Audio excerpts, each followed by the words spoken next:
नमस्कार मित्रों, मैं एस.वी. भारद्वाज आपका स्वागत करता हूं।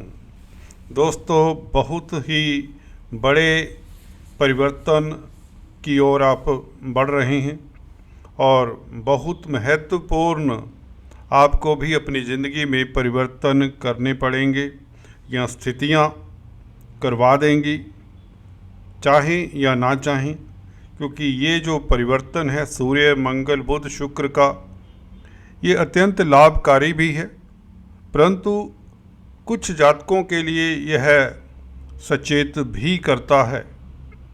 14 तारीख से 31 जनवरी तक की बात करने जा रहे हैं। ये 17 दिन क्या क्या घटनाएं होंगी, आर्थिक स्थिति के ऊपर खास हम फोकस भी करेंगे। हालांकि रिश्तों की बात होगी, दाम्पत्य जीवन की बात होगी, आपके बच्चों की बात होगी, संतान की बात होगी, आपके स्वास्थ्य की बात करेंगे और धन की स्थिति के ऊपर खास टिप्पणी करेंगे।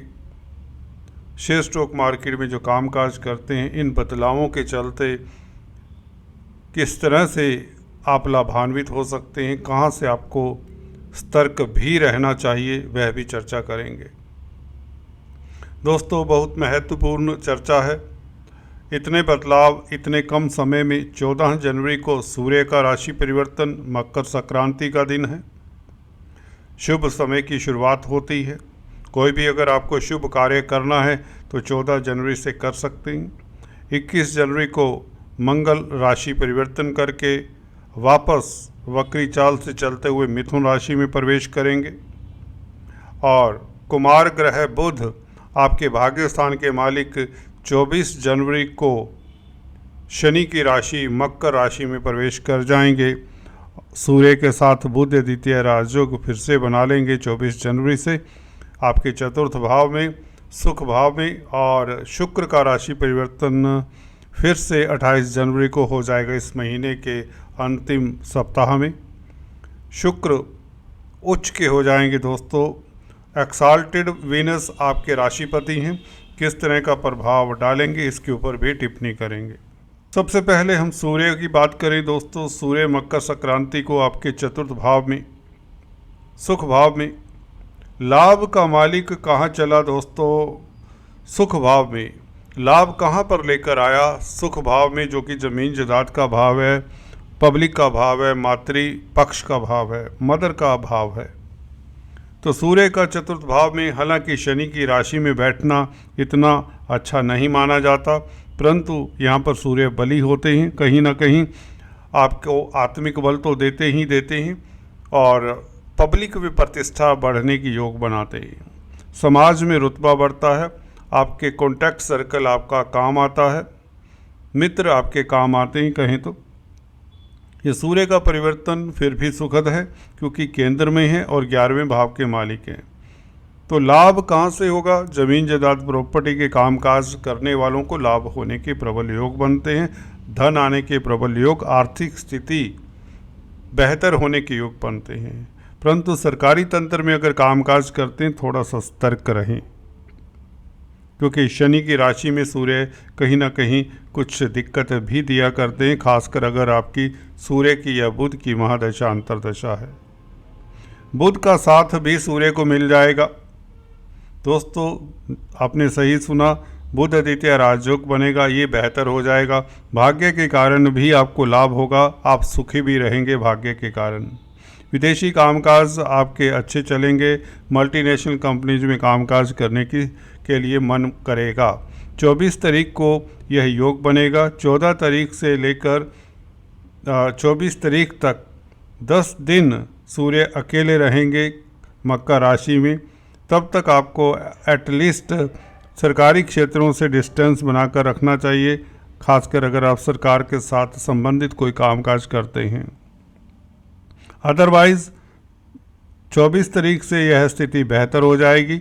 आपको सरकारी क्षेत्रों से भी लाभ की संभावनाएं बनेगी, क्योंकि भाग्य स्थान का मालिक भी चतुर्थ भाव में आ जाएगा। तो सूर्य यहाँ पर किसी तरह का दबाव आपके ऊपर नहीं डाल पाएंगे, या सरकारी महकमों से कोई दिक्कत नहीं होगी। बुद्धि आपकी कुशागर रहेगी, व्यापार में वृद्धि के संकेत देता है बुध सूर्य का योग। जमीन जायदाद प्रॉपर्टी से लाभ हो सकता है। भौतिक सुखों की प्राप्ति होती है, मातृ सुख मिलता है, मन आपका हर्षित रहता है और परेशानियों से आप कोसों दूर रहेंगे। बहुत उत्तम परिवर्तन है यह सूर्य बुध का। और इसी के साथ मंगल का भी परिवर्तन 21 तारीख को हो जाता है। मंगल बुध की राशि में पीछे चलते हुए भाग्य स्थान में आ जाएंगे। मंगल दोस्तों यहाँ पर केंद्र त्रिकोण राजयोग बनाएंगे, क्योंकि सप्तम भाव का मालिक है मंगल और नवम भाव में गोचर करेगा, तो ये केंद्र त्रिकोण राजयोग बन जाता है। सप्तमेश इन 9th हाउस, ये बहुत अच्छा राजयोग होता है। यहाँ पर व्यापार के लिए समय अच्छा रहेगा। बुध की स्थिति भी यही कहती है। बुध इस स्थिति को कम्प्लीमेंट करते हैं। बिजनेस डील आपके हाथ में कोई आ सकती है। बिजनेस को लेकर अगर परेशान हैं तो वह परेशानी दूर होती है। कमीशन का कामकाज करते हैं तो स्थितियां बेहतर। मंगल की दृष्टि, उच्च की दृष्टि, अष्टम दृष्टि बुध और सूर्य के ऊपर भी रहेगी।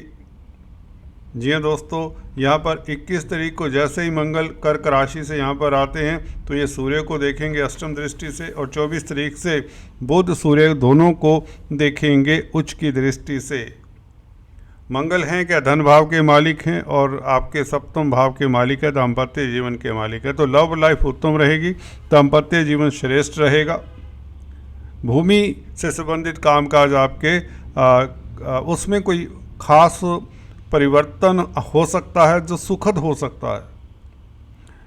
अगर भूमि से संबंधित कामकाज कर रहे हैं और काफ़ी समय से लंबित हैं तो मुझे लगता है ये मंगल का परिवर्तन, क्योंकि बुध के साथ संबंध है, बुध के भाव में जाकर आपको भाग्यशाली करता है। भूमि संबंधित कामकाज को लेकर कोई ना कोई सिल्वर लाइनिंग कम से कम आपको तो नज़र आती है, कोई होप तो नज़र आएगी ज़मीन जायदाद के मामलात को लेकर। सरकारी क्षेत्रों से संबंधित अगर ये कोई कॉन्ट्रैक्ट है, कोई बिजनेस है भूमि संबंधित, सरकारी क्षेत्रों के लिए अगर कामकाज करते हैं, रियल एस्टेट का भी कामकाज है तो उत्तम है। अदरवाइज़ अगर आप कॉलोनाइजर्स हैं, लैंड का सेल परचेज करते हैं, प्रॉपर्टी कंसल्टेंट इत्यादि हैं, प्रॉपर्टी के एजेंट हैं, तो भी स्थितियां बेहतर होंगी। अगर होटलियर्स हैं अगर तो लाभकारी स्थितियां होंगी। होटल लाइन के भी कारक हैं। आर्मी, डिफेंस, पैरामिलिट्री फोर्सेस के लिए भी लाभकारी स्थितियां, वो इसलिए क्योंकि मंगल जो कि आपके धन भाव का मालिक है, संबंध भाग्य भाव के मालिक बुध के साथ बनाए और बैठा भी धन को लेकर कहाँ बैठा है, भाग्य स्थान में जा बैठा है। हालांकि वक्री होगा, परंतु इसका बुध के साथ संबंध होना तो वक्र चाल इतना बाधक नहीं होगी। आपके धन प्राप्ति में आपकी आर्थिक स्थिति इम्प्रूव होगी।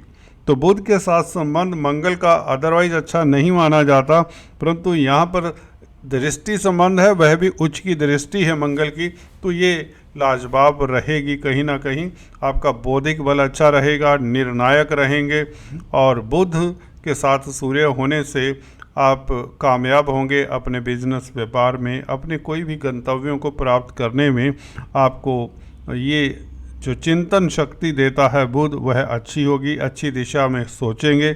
और मंगल आपको एनर्जी देता है, जोश देता है, और 9th हाउस का मंगल वैसे ही सुखद होता है। यहाँ भी मंगल की षड्बल इतनी कम नहीं होती। तो कुल मिलाकर ये जो कॉम्बिनेशन है ये बुरा नहीं कहा जा सकता। वैसे भी सप्तम भाव का मालिक 9th हाउस में हो तो स्पाउस की ओर से भी आपको लाभ होता है, भाग्यशाली रहेंगे स्पाउस को लेकर। लव लाइफ आपका उत्तम रहेगा। एक्सपोर्ट इंपोर्ट के कार्यों में आपको सफलता मिलेगी। मल्टीनेशनल कंपनीज में कामकाज करते हैं तो आपके लिए बेहतर योग बनते हैं। विदेशी कंपनियों में कामकाज करने वालों के लिए लाभदायक स्थितियाँ रहेंगी। कंप्यूटर आईटी लाइन के क्षेत्र में तो बेहतर स्थितियां रहेंगी। आर्मी, डिफेंस, पैरामिलिट्री फोर्सेस में तो आपकी तरक्की के योग बनते हैं। जी हाँ दोस्तों, आपकी सफलता के योग बनते हैं। आर्मी, डिफेंस, पैरामिलिट्री फोर्सेस में आपकी तरक्की होने की चांसेस प्रबल हैं। शुक्र का परिवर्तन 28 जनवरी को लास्ट वीक में होगा, परंतु ये सबसे सुखद स्थिति है कि उच्च का लग्नेश हो। राहु कैटालिस्ट का कार्य करेंगे। यहाँ पर आपको अचानक से बड़ा लाभ हो सकता है। आपकी प्रतिष्ठा 7वें आसमान पर रहेगी। जैसे ही 28 जनवरी को शुक्र छठे भाव में आता है, कर्जे से निजात, शत्रु हंता रहेंगे, कोर्ट कचहरी में फतेह के योग बनाता है शुक्र राहु का संबंध। परंतु अपने स्वास्थ्य के ऊपर कंट्रोल रखें, स्वास्थ्य का ख्याल रखें, ज़रूरत से ज़्यादा मेहनत ना करें। जितना आपका शरीर अलाउ करे उतना ही काम करें, क्योंकि काम की स्थिति बहुत बेहतर होगी, आपकी आर्थिक स्थिति उससे इम्प्रूव होने के योग बन चल रहे हैं। तो ये जो परिवर्तन है, सूर्य का राशि परिवर्तन, बुध मंगल और शुक्र का राशि परिवर्तन, 4 बड़े ग्रहों का परिवर्तन और चारों ही बेहतर स्थिति में, चारों ही बहुत उत्तम स्थिति में, तो ये लाभकारी स्थितियां हैं। आज इतना ही, फिर से मिलेंगे, इनकी डिटेल में चर्चा करेंगे अगले वीडियोस में, कैसे इनका प्रभाव किन क्षेत्रों में खास पड़ता है। आज इतना ही, फिर से मिलते हैं, तब तक के लिए स्टे ट्यून्ड।